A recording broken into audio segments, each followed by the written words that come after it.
Amen. Alléluia. Voilà, avant de commencer, je veux saluer nos amis qui nous suivent sur Facebook, en live, que Dieu vous bénisse, vous fortifie et vous visite dans vos maisons, au nom de Jésus. Amen. Amen. On va prendre la parole maintenant. On continue sur notre sujet qu'on a commencé à aborder il y a maintenant 3 semaines. Nous parlons ces derniers temps de consécration totale au Seigneur. Nous parlons ces derniers temps d'investissement dans l'œuvre de Dieu. Nous parlons ces derniers temps d'une intimité profonde avec le Seigneur. On est en train de démontrer par la parole que ces choses-là ne sont pas si difficiles qu'elles paraissent. On est en train de démontrer par la parole que ce n'est pas impossible. Je crois qu'il y a beaucoup de personnes qui cherchent ces choses, la consécration, l'investissement, la relation avec le Seigneur. Beaucoup recherchent ces choses, mais beaucoup aussi pensent que c'est impossible, c'est trop difficile. Et avec l'aide de la parole, on a essayé de voir ces 3 dernières semaines, en tout cas ces 2 dernières semaines, puisque la semaine dernière c'était le pasteur Stéphane Vautier qui prêchait. On a essayé de voir ensemble plusieurs clés, ou si vous voulez plusieurs conseils, eh bien pour se consacrer à Dieu pleinement. Amen. On a vu la première clé, le premier conseil si vous voulez, c'était l'amour. L'amour pour Dieu. Si j'aime Dieu, je vais me consacrer à lui. J'aurai une intimité avec lui. Je vais m'investir dans l'œuvre de Dieu. On a vu la deuxième clé, c'était toujours l'amour, mais cette fois-ci non pas l'amour pour Dieu, mais l'amour pour les âmes. Amen. Et aujourd'hui, Dieu voulant, nous allons voir une 3e clé pour faire de notre consécration envers Dieu une priorité et une réalité au quotidien. Une priorité et une réalité au quotidien. Et j'aimerais pour cela lire 2 versets avec vous, 2 textes avec vous, pour que vous puissiez comprendre le sujet de ce matin. Le premier, on le trouve dans l'évangile de Jean, au chapitre 9 et au verset 4. Évangile de Jean, chapitre 9 et verset 4, pour ceux qui veulent noter les références. Il faut que je fasse, tandis qu'il est jour, les œuvres de celui qui m'a envoyé. La nuit vient où personne ne peut travailler.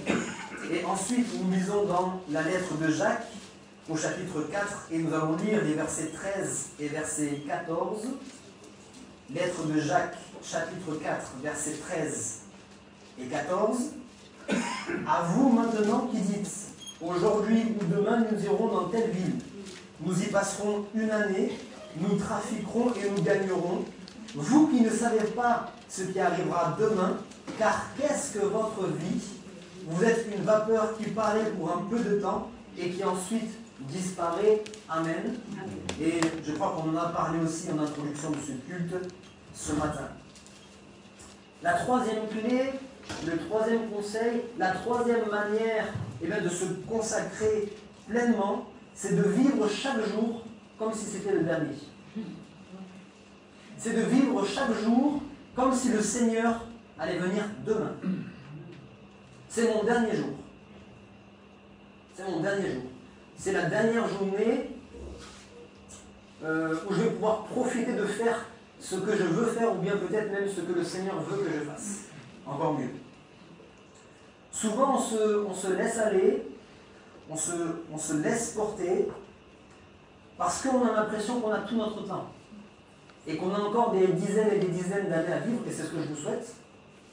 C'est ce que je vous souhaite de tout mon cœur, mais on ne sait pas. Personne ne sait. Personne ne sait de quoi demain sera fait. Personne. Mais pourtant, eh bien, le diable, notre ennemi, fait en sorte de nous endormir pour qu'on vive au quotidien comme si, justement, on a tout notre temps. Si je ne fais pas ça aujourd'hui, j'aurai le temps de le faire demain. Si je ne me consacre pas aujourd'hui, je me consacrerai demain. Si je ne me sanctifie pas aujourd'hui, je me sanctifierai demain, etc., etc. On vit comme si l'avenir nous appartenait. Et c'est ce qui fait, effectivement, qu'on a du mal à se consacrer. Il y a des personnes qui vivent sans objectif et sans but à atteindre. J'ai rencontré des personnes comme cela. J'ai discuté avec eux, j'ai dit, mais il y a bien quelque chose que tu désires dans ta vie, il y a bien des projets, il y a bien quelque chose. Non, rien du tout. Je n'ai pas d'objectif, je n'ai pas de but à atteindre. Je vis la vie au jour le jour. Et puis, voilà, on se laisse aller, on se laisse conduire. On verra. Mais il y a d'autres personnes, en tout cas la plupart, je crois, qui ont un objectif à atteindre, un but à atteindre dans leur vie. Quand je quitterai cette terre, il faut absolument que j'ai atteint ce but. Alors pour certains, c'est devenir, je ne sais pas moi, sportif de haut niveau. Pour d'autres, c'est avoir une carrière dans la politique. Pour d'autres, c'est avoir une carrière professionnelle. Pour d'autres, il faut absolument que je construise une maison. Pour d'autres, il faut absolument que j'ai une famille, que j'ai plein d'enfants. Pour d'autres, il faut absolument que je visite tel pays, etc., etc. Mais chacun a un but à atteindre, un objectif à atteindre, et il se consacre à ce but. On est d'accord? J'ai cité en premier exemple quelqu'un qui veut devenir sportif de haut niveau. Et on a l'exemple. Et la Bible en parle d'ailleurs, elle dit, eux ils courent pour des couronnes corruptibles.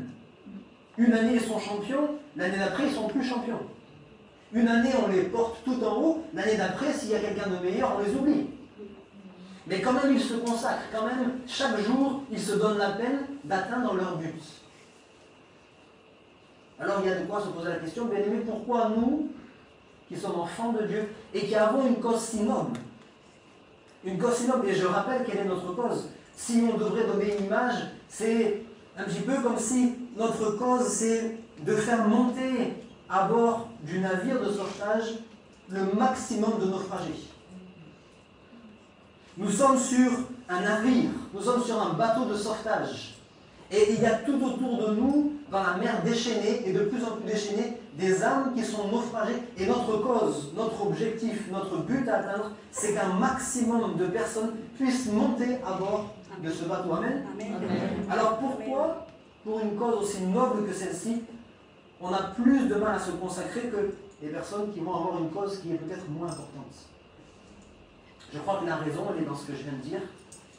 Justement, nous vivons comme si l'avenir nous appartenait. Nous vivons comme si nous avions tout notre temps. Tout notre temps pour faire ce qu'on a à faire pour secourir les âmes. Et voilà pourquoi ce matin, j'aimerais vous encourager à vous lancer vous-même un challenge. Pour cette rentrée, on arrive à la rentrée scolaire. La rentrée scolaire, j'ai l'habitude de le dire pour ceux qui me connaissent maintenant depuis 2 ans. C'est vrai qu'il y a des choses qui reviennent, mais il y a des choses qui sont bien répétées. Hein? Des bonnes choses à répéter quand même. Et souvent, quand on arrive à ces périodes-là, rentrée scolaire ou bien nouvelle année, à chaque fois je parle de quelque chose de bien particulier, je dis c'est le temps de faire des bilans sur l'année passée et d'avoir des projets, des objectifs à atteindre pour l'année à venir. Alors je sais que certaines fois, quand on entend ces termes-là, on a l'impression que c'est des termes professionnels, d'entreprise, etc. On n'est pas des entreprises, et ce n'est pas les entreprises qui ont créé ou inventé quoi que ce soit.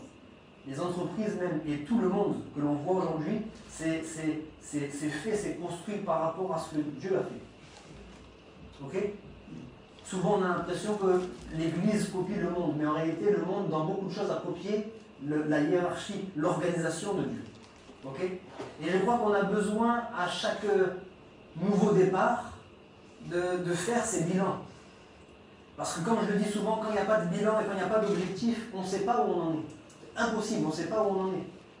Si je n'ai pas fait un bilan de ce que j'ai fait ou n'ai pas fait pendant l'année, et si je n'ai pas des objectifs pour l'année prochaine, quand j'arriverai à l'année prochaine, je ne sais pas où j'en suis. Est-ce que je suis resté au même niveau? Est-ce que j'ai progressé? Est-ce que j'ai régressé? J'en sais rien. Et quand même, la Bible nous encourage à aller de progrès en progrès. On est d'accord pour ça? Nous encourage à aller de progrès en progrès dans différents domaines.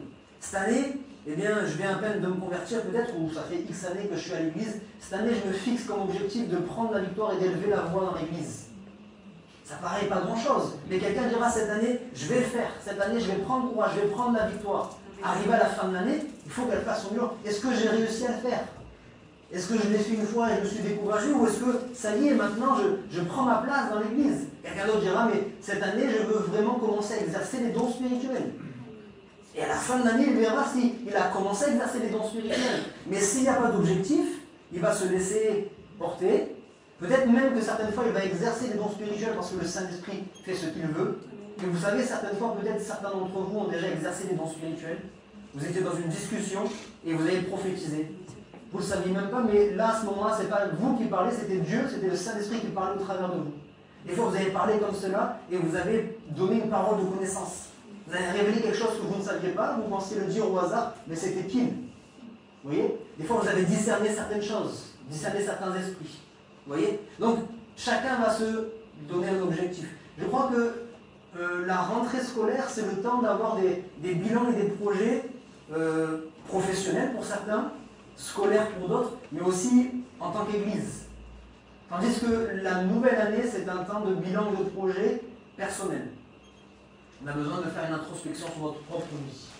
Okay? Et je crois qu'on a besoin, à nouveau, de faire ce bilan. Surtout dans le domaine spirituel. Ce matin, on est là pour parler du domaine spirituel. Chacun sera libre après, pour cette rentrée scolaire, de se donner aussi des projets professionnels, scolaires, etc. Mais ce matin, on est là pour parler du spirituel. Et on est là pour parler, bien évidemment, toujours de la même chose, de notre grande mission, on en parle depuis des mois, sauver les âmes. Alors, quel est le bilan de chacun? Le bilan, on ne va pas l'afficher sur le mur, le bilan, c'est entre vous et Dieu. Ok? On a déjà commencé à aborder ces choses dans une réunion Zoom pendant le confinement, où on parlait de ce projet, un ami à Christ, et on devait déjà commencer à se poser cette question, quel a été le bilan de cette année scolaire depuis septembre dernier? Combien de naufragés sont montés à bord du bateau par mon aide? Faisons le bilan. Soyons sincères avec nous. Soyons sincères avec nous. Si c'est zéro, c'est zéro. S'il y a 0 personnes cette année qui sont montées sur le bateau par mon aide, c'est 0. Alors, avec un bilan, il ne faut ni le prendre à la légère, parce que des fois on le prend à la légère, et quand on le prend à la légère, on ne tire pas de leçon, et on recommence la même chose l'année d'après. Et des fois, souvent, on prend, c'est pas trop grave. 0, mais parce que c'était pas la bonne année, parce que cette année-là, j'avais d'autres projets, mais l'année prochaine. C'est ce qu'on est en train de dire. Il n'y a pas d'année prochaine, peut-être. Oui, mais cette année, je le prends à la légère parce que, non, mais j'étais un peu malade, ou cette année, j'ai eu aussi, j'ai eu ça, etc., etc. Non, à prendre au sérieux. Et en même temps, non plus, ne pas se culpabiliser outre mesure. Parce que des fois, on est dans ce bilan, on se dit, mais je ne suis pas un bon chrétien, j'ai pas fait ce qu'il fallait faire, et puis on s'accable, et c'est pas ça non plus. Le bilan, il est là juste pour qu'on puisse savoir où on en est, et pour qu'on puisse maintenant s'améliorer. Qu'on puisse changer certaines choses peut-être. Le bilan, il est là pour que, à cette rentrée scolaire à nouveau, dans une semaine, enfin même pas dans une semaine, dans quelques jours, eh bien c'est un nouveau départ. En réalité, les dates, elles ne changent rien. C'est pas parce qu'on est en septembre 2020 que les choses vont changer, mais c'est parce que c'est un moment pour nous justement de faire ces choses. Pour celui qui ne fera ni bilan ni projet, le mois de septembre n'aura aucun changement. Mais pour celui qui aura fait un bilan et un projet, il va prendre un nouveau départ. Je tire des leçons de mon année passée, peut-être de mes erreurs, mais aussi de mes victoires. Je réitère mes victoires, je réitère les choses que j'ai faites de la bonne manière et j'essaie d'améliorer, de changer les choses que peut-être j'ai fait de mauvaise manière. Amen. Amen. On est ensemble. Alléluia. Faire ce bilan, faire ce projet. En septembre, on veut que justement ces naufragés puissent de plus en plus monter à bord de ce bateau. Alors voici les challenges qu'on peut se lancer cette année. On en a parlé. Premier challenge, aimer Dieu de plus en plus. Et je veux insister en disant aimer Dieu à sa manière. Parce que je l'ai dit déjà il y a 2 semaines, il y en a beaucoup qui aiment Dieu à leur manière. Moi j'aime Dieu à ma manière, moi c'est en faisant telle chose, en faisant telle chose, en faisant telle chose, c'est mes critères, etc., etc. Malheureusement, devant Dieu, ça ne tiendra pas. On aime Dieu à sa manière. J'avais donné un exemple parmi tant d'autres dans la parole, où Dieu a dit celui qui m'aime, c'est celui qui garde mes commandements. Donc à partir du moment où je ne garde pas ses commandements, je ne l'aime pas. Peut-être que j'ai l'impression que je l'aime à ma manière, mais selon ses critères à lui, je ne l'aime pas. Amen. Amen. Donc aimer Dieu à sa manière, selon ses critères. En tout cas, s'efforcer. Bien évidemment qu'on n'est pas parfait, bien évidemment qu'il faut qu'on lutte contre certaines choses dans notre vie, mais on s'efforce de l'aimer à sa manière, de se conformer à sa parole.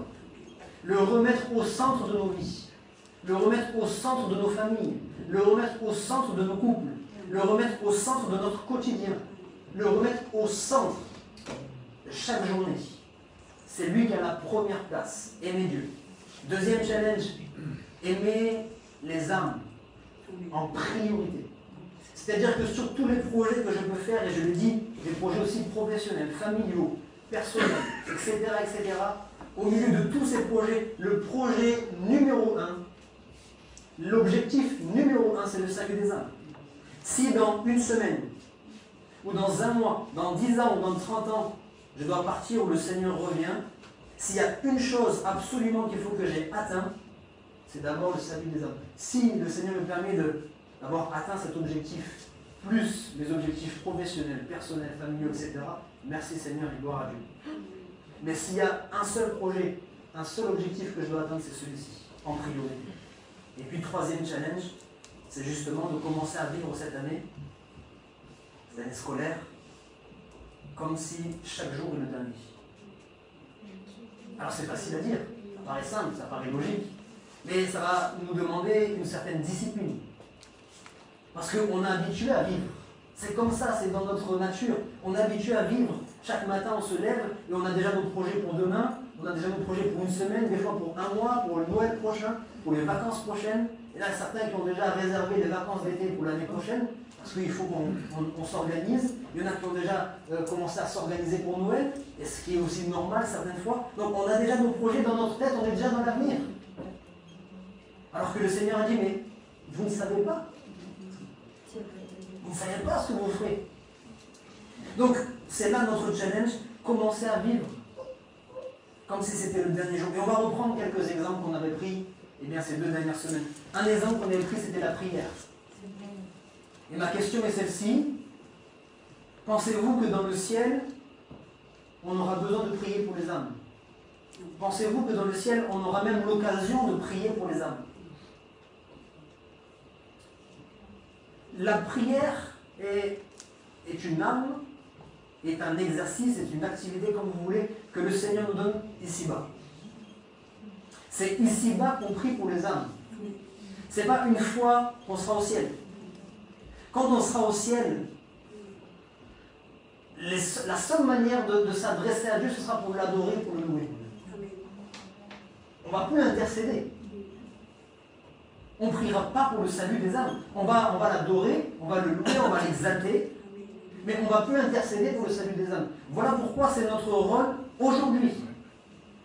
Et vous remarquerez dans la parole de Dieu, même dans l'histoire de l'Église, il y avait certains hommes de Dieu, comme des rois, des juges, des prophètes, qui étaient vraiment des intercesseurs. Ils priaient vraiment de tout leur cœur, ils se tenaient la brèche en faveur du peuple.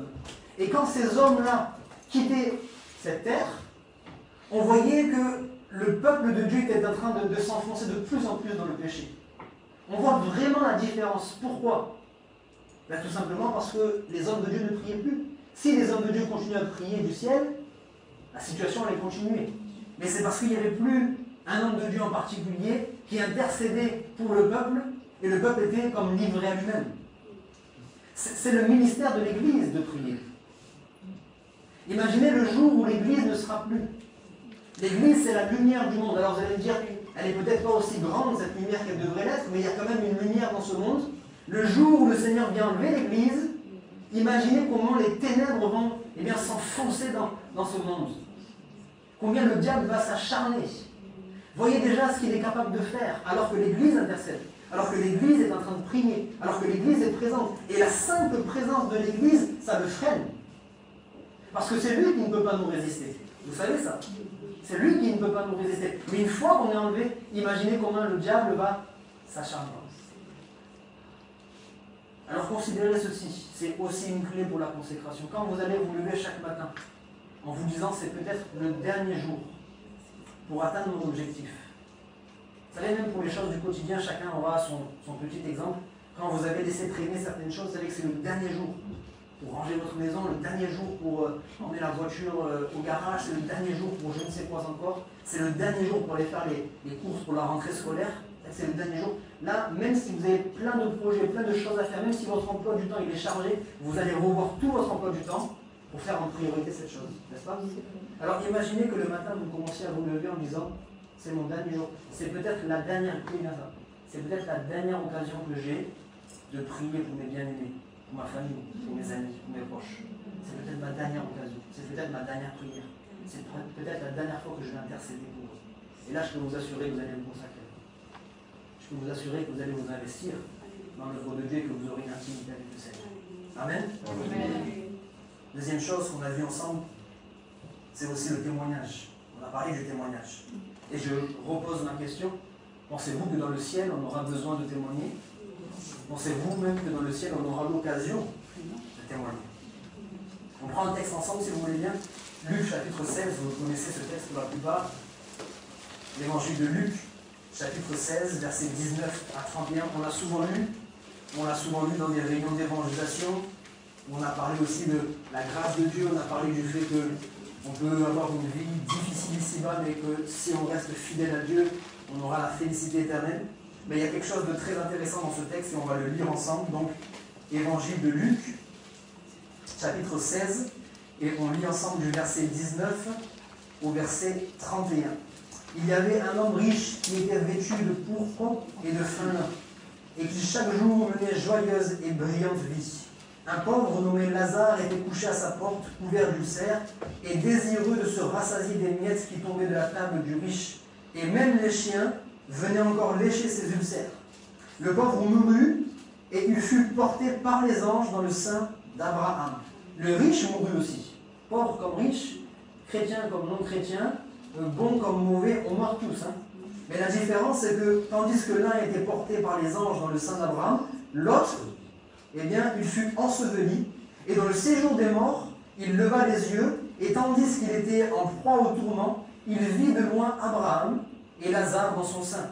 Il s'écria, « Père Abraham, aie pitié de moi, et envoie Lazare pour qu'il trempe le bout de son doigt dans l'eau et me rafraîchisse la langue, car je souffre cruellement dans cette flamme. » Abraham répondit, « Mon enfant, souviens-toi que tu as reçu tes biens pendant ta vie, et que Lazare a eu des maux pendant la sienne. Maintenant, il est consolé et toi tu souffres. D'ailleurs, il y a entre nous et vous un grand abîme, afin que ceux qui voudraient passer d'ici vers vous, de là vers nous, ne puissent le faire. Le riche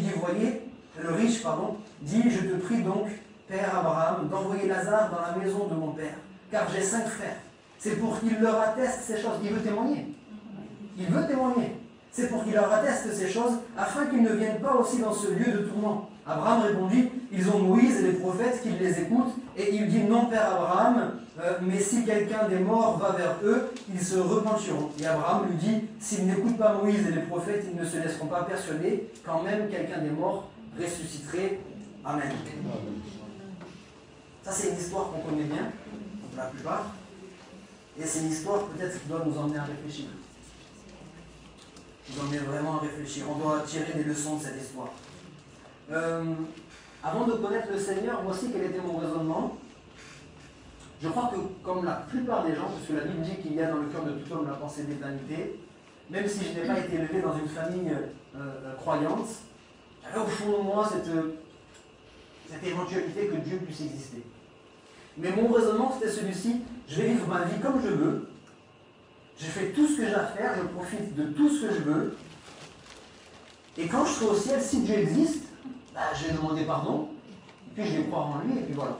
Ça paraissait simple, jusqu'à ce que je parvienne à la connaissance de la vérité, qu'on me prêche le message de l'évangile, et qu'on me dise il est réservé à l'homme de mourir qu'une seule fois, après quoi vient le jugement, et que la repentance et la foi, c'est une histoire qui se règle ici-bas, pas en haut. Parce que pour moi, c'était trop facile. On attend de voir Dieu pour demander pardon et pour croire en lui. Peut-être on pourrait se dire aujourd'hui, on attend de voir Dieu pour commencer à prier. Ici-bas, là, on a trop de choses à faire. Si on veut parler un petit peu comme ça, Seigneur, ici-bas, je suis trop occupé. J'ai le travail, j'ai la maison à m'occuper, j'ai l'église en plus, j'ai les enfants, etc. J'ai trop de choses. Quand je serai au ciel, j'aurai tout mon temps. Et quand tu seras au ciel, ce sera terminé. Je l'ai dit tout à l'heure, on ne pourra plus prier pour les âmes. On ne pourra plus témoigner non plus. On a ce texte qui est là pour nous le confirmer. Envoie quelqu'un. Envoie Lazare pour témoigner. C'est maintenant que je veux commencer à témoigner. Non, c'est trop tard.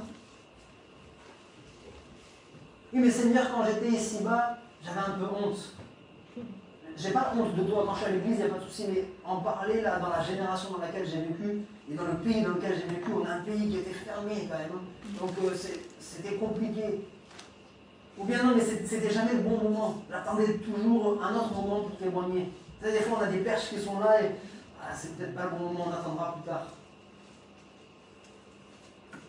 Sauf que maintenant, il n'y a plus rien, il n'y a que les regrets.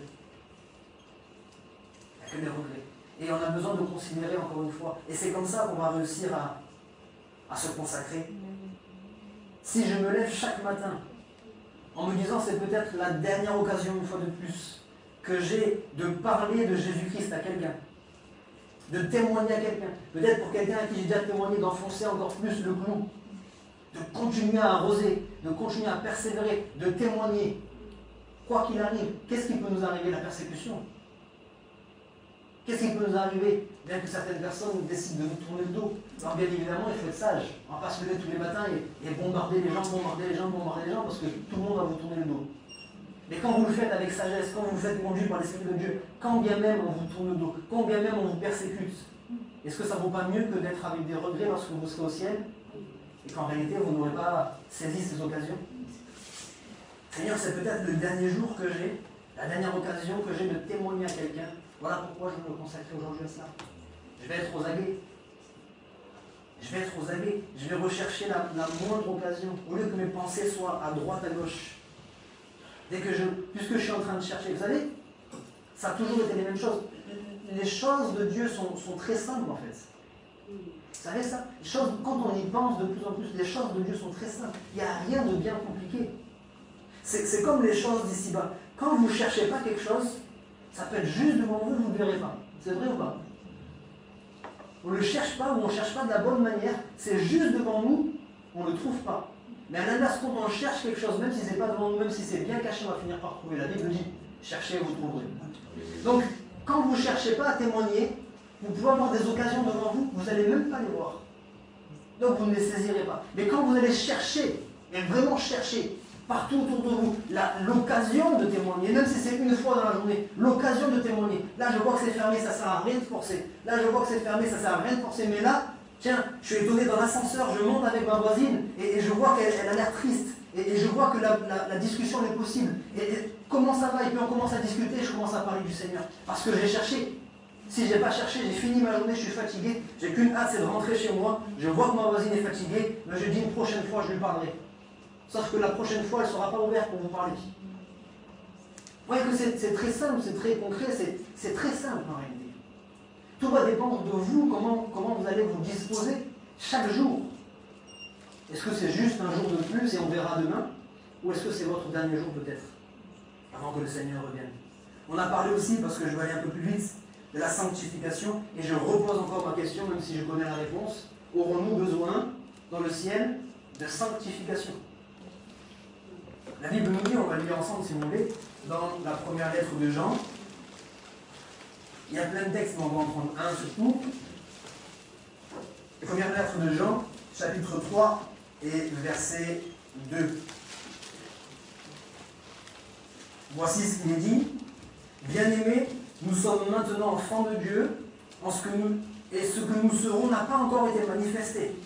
Mais nous savons que lorsque cela sera manifesté, nous serons semblables à lui, parce que nous le verrons tel qu'il est. Quiconque a cette espérance en lui se purifie comme lui-même est pur. Amen. Nous serons semblables à lui. Autrement dit, plus de sanctification. Qui se sanctifie? Celui qui est pécheur. Celui qui a une nature contraire à la nature de Dieu. Celui qui lui ressemble ne se sanctifie plus. Il n'y a plus de péché. Il n'y a plus de tentation. Il n'y a plus à lutter contre la chair, à lutter contre le vieil homme. Il n'y a plus de sanctification. La sanctification, c'est pour aujourd'hui. La sanctification, c'est pour aujourd'hui, pas pour demain et pas pour le ciel. La sanctification, c'est pour aujourd'hui. Et d'ailleurs, c'est cette sanctification qui va déterminer si oui ou non je vais aller au ciel. Voilà pourquoi, doublement, c'est aujourd'hui la sanctification. Premièrement, parce que dans le ciel, je n'en aurai pas besoin. Deuxièmement, parce que c'est celle-ci, cette sanctification, qui va déterminer si je vais y aller. Vous connaissez Hébreux chapitre 12, verset 14. Recherchez la paix avec tous et la sanctification sans laquelle personne ne verra le Seigneur. Et puis il est dit aussi, Apocalypse chapitre 12, versets 11 et 12. Je lis rapidement, excusez-moi. Je recite simplement les références pour ceux qui veulent noter. Hébreux 12, 14, et puis Apocalypse 12, versets 11 et 12. Que celui qui est injuste soit encore injuste. Que celui qui est souillé se souille encore, et que le juste pratique encore la justice, et que celui qui est saint se sanctifie encore. Voici, je viens bientôt. Voici, je viens bientôt, et ma rétribution est avec moi, pour rendre à chacun selon ce qu'est son œuvre. En attendant son retour, qui peut arriver à tout moment, on doit continuer chaque jour à se sanctifier. Le Seigneur nous encourage à choisir notre temps. Et voilà pourquoi je disais tout à l'heure qu'on n'a pas à vivre notre foi à notre manière. Et ça, je ne me lasserai pas de le répéter. On n'a pas à vivre notre foi de notre manière. On n'a pas à aimer Dieu à notre manière. On doit le faire selon sa parole. Parce que vous savez, ces voies ne sont pas nos voies. Ces raisonnements ne sont pas nos raisonnements. Il y a des choses qui sont logiques pour nous, qui sont illogiques pour Dieu. Il y a des choses qui sont logiques pour Dieu, qui sont complètement illogiques pour nous. Par exemple, le Seigneur a dit, soit tu es bouillant, soit tu es froid. Mais si tu es tiède, je te vomis. On dit, mais c'est pas logique, Seigneur. Bouillant, ok, c'est logique. Si tu es bouillant, ça veut dire que tu es consacré pour Dieu, c'est normal. Si tu es froid, c'est logique. Ça veut dire que tu ne t'intéresses pas à Dieu, tu ne t'intéresses pas à son royaume, c'est logique. Mais celui qui est tiède, il n'est pas vraiment froid, quand même, c'est mieux que froid. C'est pas vraiment logique. Au moins, celui qui est tiède, il est un petit peu chaud quand même. Ça, c'est notre logique ou pas? C'est notre raisonnement. Celui qui est tiède, il est un petit peu chaud. Mais le Seigneur, dans sa logique à lui, il dit non, froid comme tiède, c'est la même chose. Voilà pourquoi il y en a beaucoup qui se versent d'illusions. Il dit, moi je ne suis pas froid. J'en connais des gens froids. Hein. Ah, je connais des gens, il ne faut pas leur parler de Dieu. Moi, j'accepte qu'on me parle de Dieu.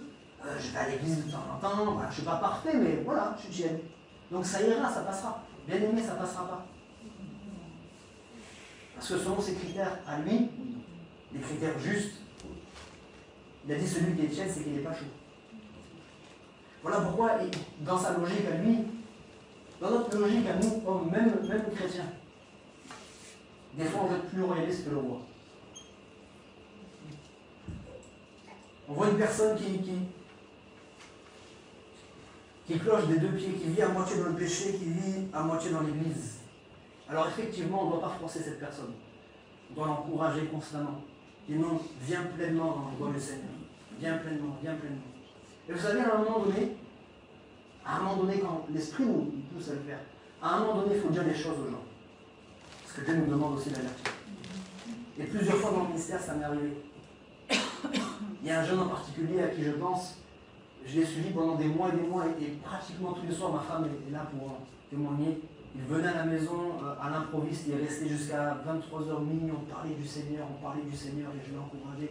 Il venait à des camps de jeunes, etc. etc. Et j'ai vu qu'il a fait ça pendant 6 mois, un peu plus. Et à un moment donné, j'ai dû discuter avec lui. J'ai dit, mais tu sais, il va falloir maintenant que tu choisisses ta voie parce que tu es dans la passe qui est la plus mauvaise. Tu es dans la passe qui est la plus mauvaise parce que là, tu es dans le tiède et tu es bien. Tu es bien parce que tu n'as pas totalement abandonné ta vie passée et en même temps, tu bénéficies de certaines choses de Dieu. Ça, c'est juste une passe parce que je ne vous apprends rien, encore une fois, c'est logique. Pour passer de froid à bouillant, on passe par tiède. Oui ou non? Il y a bien un moment donné où c'est juste logique, hein, c'est mathématique. Pour passer de 0 degré à 30 degrés, on passe par les 15 degrés.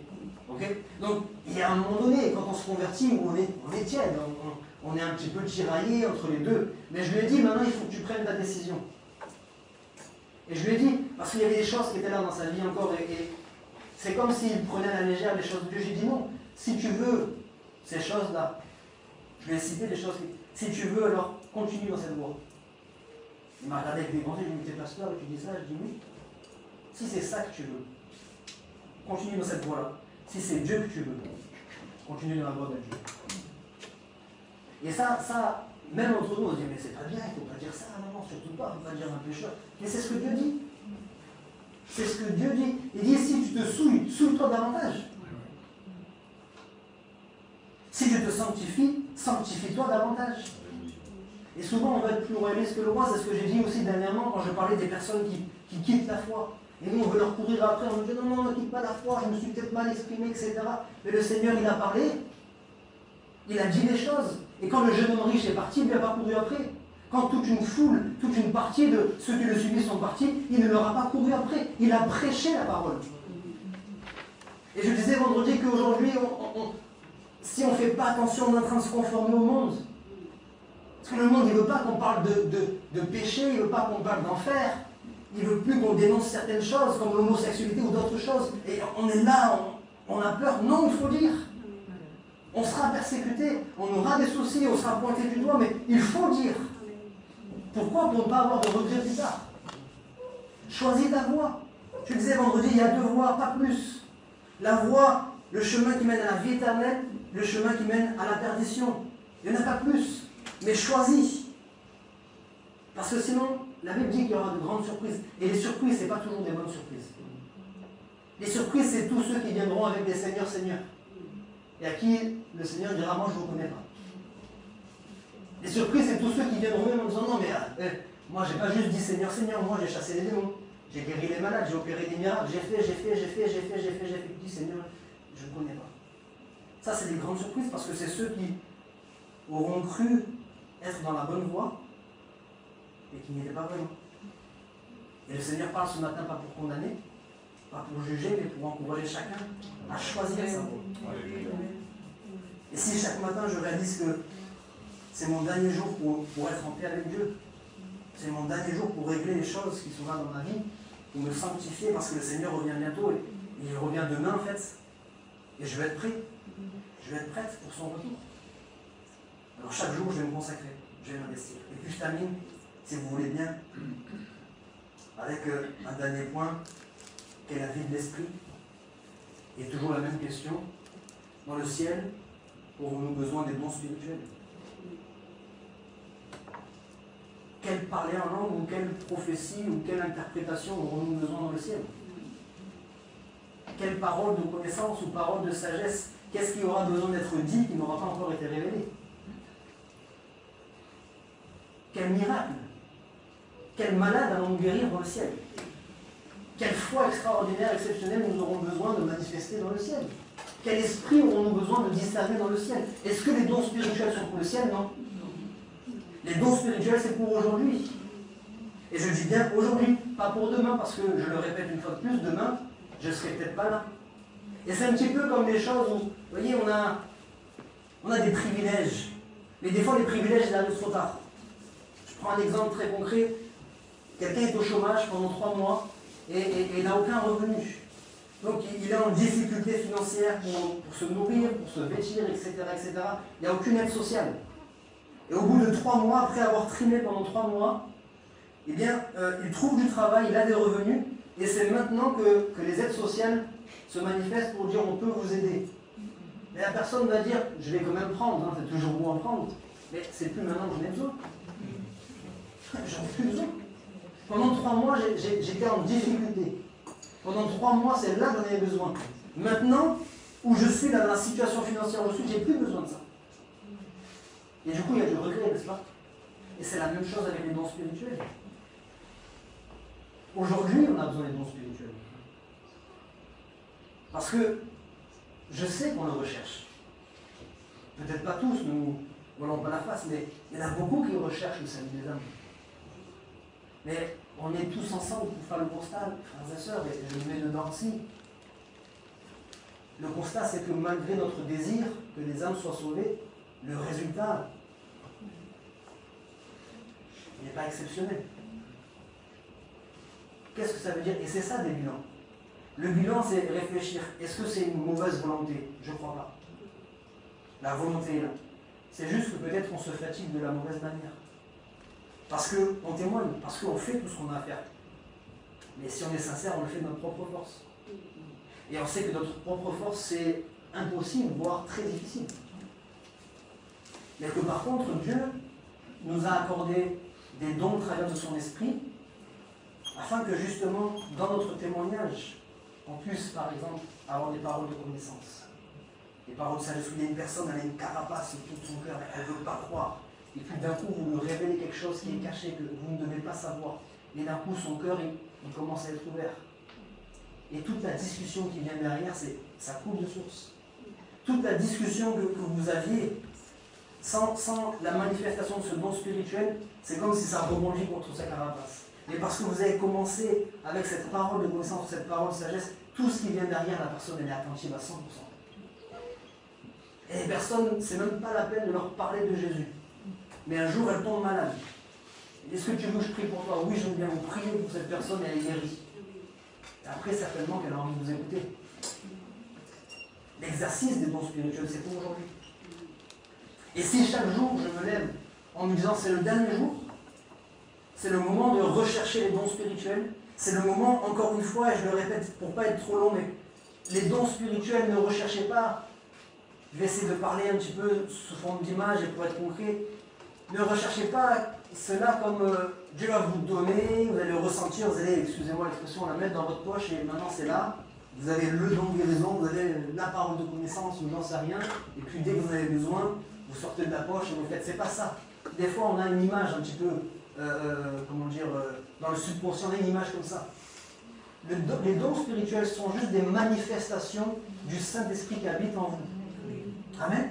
Et ça ouvre plus de portes. Moi, le premier, pendant très longtemps, et peut-être que c'est le cas de plusieurs, moi, le premier, pendant très longtemps, quand je lisais rechercher les dons spirituels, je pensais qu'il fallait que je prie pour un don spirituel. Je choisis là, dans les 9 dons spirituels, je prie pour un don. Si j'ai la foi, je prie pour 2 ou 3. Mais il faut avoir une foi extraordinaire pour prier pour les 9. Et encore, si j'ai une foi extraordinaire, il y a quelqu'un qui viendra me dire que tu es un orgueilleux parce que tu veux les 9. Vous suivez, je parle de choses concrètes. Hein, okay. Et on prie. On a l'impression qu'il faut que je prie pour que j'ai. Non. Les dons spirituels, c'est le Saint-Esprit qui, comme il veut, il donne à un et puis il donne à l'autre. Et je suis en train de marcher dans la rue, et aujourd'hui, le Saint-Esprit veut m'utiliser pour guérir un malade. Mais peut-être que demain, le Saint-Esprit voudra m'utiliser pour donner une parole de connaissance. Ou parce que je suis dans une réunion, et il veut me permettre de discerner un esprit qui est là, et qui bloque la réunion. Il y a un esprit d'incrédulité qui est là. Il veut me permettre de le discerner pour que je prie avec autorité, et que cet esprit parte. Parce que ce jour-là, il ne le révélera pas au pasteur, le pasteur est dans son message. Parce que les frères et sœurs sont en train de prier pour le salut des âmes. Mais Dieu veut te le révéler à toi. Te dis là, dans cette réunion d'évangélisation, tout ce que le pasteur va dire n'aura aucun effet si cet esprit d'incrédulité ne part pas. Le pasteur va prêcher de tout son cœur, mais il y a un esprit d'incrédulité qui est là et qui fait que les paroles, là, ça ne va pas. Il y a d'autres réunions où on ne sait pas, on est super en forme pour les chants, et dès que vient la parole, il y a une lourdeur. Et vous savez vous-même que ce n'est pas juste la digestion ou quoi que ce soit. Des fois, il y a la digestion, on ne voit pas les démons partout. Hein. Mais il y a des fois où on sent qu'il y a quelque chose de spirituel. On sent que c'est lourd. Et il y a quelqu'un dans la salle qui va discerner qu'il y a un esprit qui est là. Alors vous n'avez pas donné des noms, démons, c'est pas ça. Et un jour, on prêchera sur ça, certainement. Et vous sentez que c'est un esprit de lourdeur, c'est un esprit de sommeil. Et vous voulez prier pour que cet esprit parte. Pour que les gens soient bien concentrés. Puissent recevoir pleinement la parole de Dieu. Ça, c'est les dons spirituels. Les dons spirituels, c'est pour l'édification de l'Église. C'est pour que le Saint-Esprit, justement, rajoute jour après jour les nouvelles âmes. Donc c'est pour aujourd'hui. C'est la troisième clé. Qui est tellement simple, en fait. Hein. Mais dans la pratique, on sait, vous et moi, que ça va nous demander une discipline personnelle. Parce que dans la théorie, je ne vous apprends rien du tout ce matin. Vous êtes d'accord? Dans la théorie, je ne vous apprends rien quand je vous dis que le Seigneur revient bientôt. Vous le savez, vous n'avez pas besoin d'attendre que je vienne vous le dire. Vous le savez. Mais dans la pratique, ça demande une discipline. Si j'étais habitué chaque matin à vivre comme s'il me restait tout mon temps, il faut que je me rediscipline. Il faut que je change ma mentalité. Il faut que je change mes habitudes. Ça va être un travail personnel. Je ne vais pas vous envoyer un message tous les matins pour vous dire c'est le dernier jour. Je vais vous mettre un peu la pression en faisant ça. C'est à vous, en fait, de vous imposer cette discipline. Et Dieu vous lance la semaine prochaine. On essaiera de parler encore une fois d'une manière concrète et pratique de comment s'organiser dans notre vie spirituelle. La prière, l'étude de la parole, le service, etc. Comment on s'organise. Parce que souvent, là encore, j'ai envie de, je ne sais pas si c'est le mot, mais démystifier tout ça. L'impression qu'il faut absolument que je me mette dans ma chambre, à genoux pour prier. Si je ne fais pas ça, ça veut dire que je ne vais pas prier. Or, c'est pas vrai. Il faut absolument que je prenne tant de temps, 3 quarts d'heure au moins, pour lire la Bible. Il faut absolument... Non. Vous allez voir que c'est là marcher par l'Esprit. se laisser conduire par l'Esprit. Vous allez voir que des fois, vous ne lirez même pas votre Bible dans la journée. Là où c'est moi qui vous dis, prenez le temps chaque jour de lire la Bible. Peut-être parce que l'Esprit le voudra, un jour vous n'allez pas lire votre Bible. Vous allez passer tout votre temps dans la prière. Et dans la prière, c'est le Saint-Esprit qui va vous rappeler des paroles que vous n'aurez pas besoin de lire dans votre Bible, mais que le Saint-Esprit vous rappellera. Il y a des fois où vous n'allez pas prier, c'est-à-dire vous arrêtez, fermez les yeux, etc. Mais pendant que vous êtes en train de lire la Bible, en même temps, il y a des prières qui montent dans votre cœur. Les yeux ne sont pas fermés, vous continuez à lire la Bible. Et pendant que vous lisez ce texte, vous êtes en train de prier. Alléluia. Et pendant que vous lisez, vous dites ce qui se passe là dans ce texte-là, je veux que ça se passe dans ma famille, je veux que ça se passe dans mon église, je veux que ça se passe dans ma vie. Mais vous n'avez pas fermé les yeux et vous n'avez pas prié. Mais pourtant, vous l'avez fait. Alléluia. Ça va permettre encore une fois de rendre les choses qui paraissent difficiles beaucoup plus faciles. Amen. Alléluia. On termine par la prière, vous voulez bien?